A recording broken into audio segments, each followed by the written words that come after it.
Hi!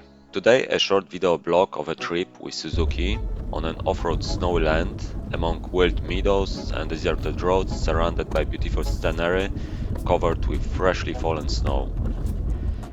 Nothing very extreme, but something Suzuki handles for the most part effortlessly and with confidence.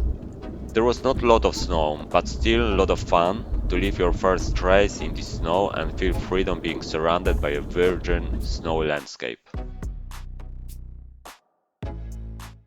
Roe deer is a common sight in my area. No sign of people, so they gaze freely. I can't resist the temptation to chase them a bit with a drone.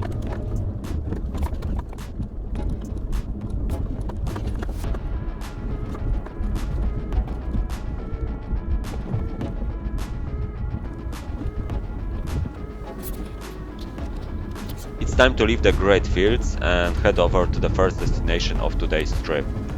A railway bridge that will accompany me several times during this trip.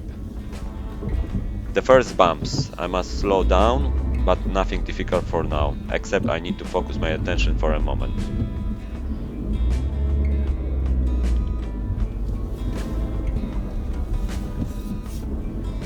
The reward is a view of the bridge and the frozen lake covered with a pillow of fresh snow. Nobody around, the freedom of reaching wild place that gives off-road vehicle is really great. Time to move on. Now I'm driving along the railroad embankment. This pass is my doing with my previous car.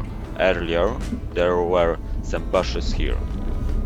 The first major obstacle, but snow and frost leveled the mud at the crossroad a bit, so it was possible to overcome it quite quickly.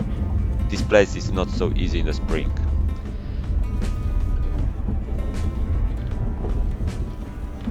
Some joy with more dynamic off-road driving. It's fun when the snow-covered road disappears under the wheels, and a little thrill when you drive fast along a narrow dirt road.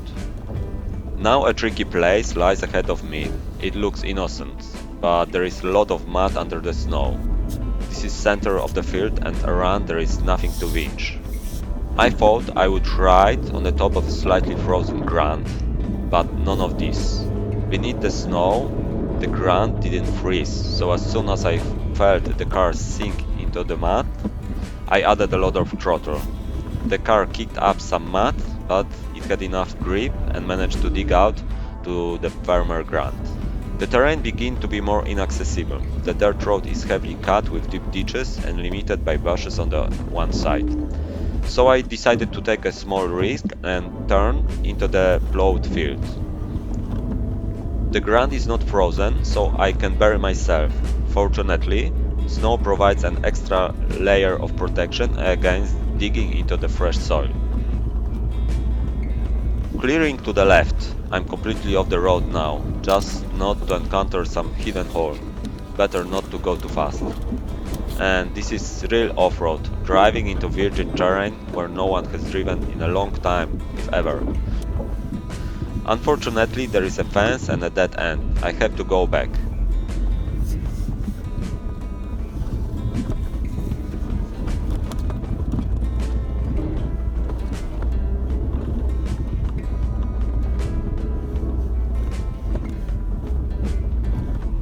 Another turn, and I'm at my destination, in front of a dam.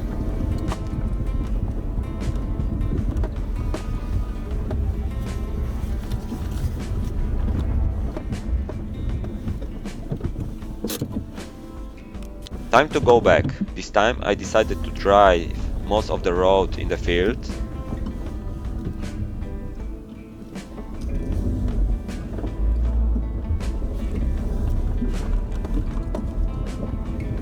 The ride is very smooth.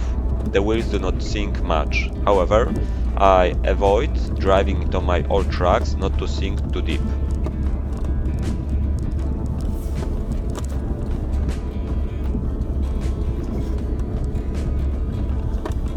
The further road goes along the river bank.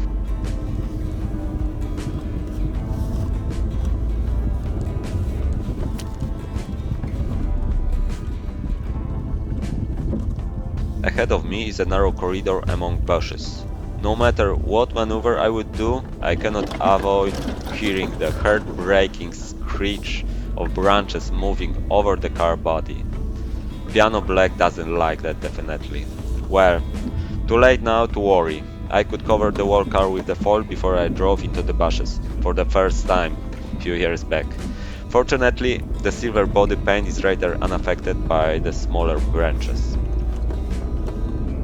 Another obstacle is a narrow bridge without barriers over the canal, with width exactly matching my car. I drive with the open door centimeter by centimeter, controlling that the left wheels are exactly on the edge. A few centimeters one way or another, and car will hang over the 3 meters deep ditch. A reward for stress, I reach to the next railway bridge.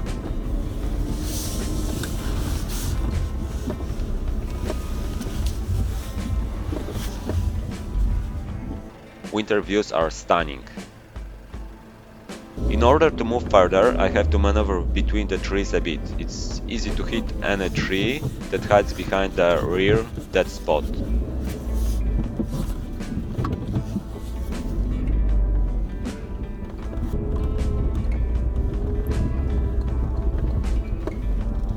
The last few dozen meters of dirt road.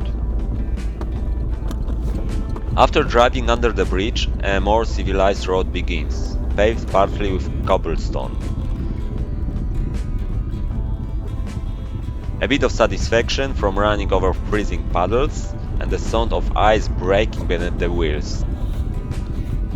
I'm reaching the last stop, Motor Steel Lookout Tower.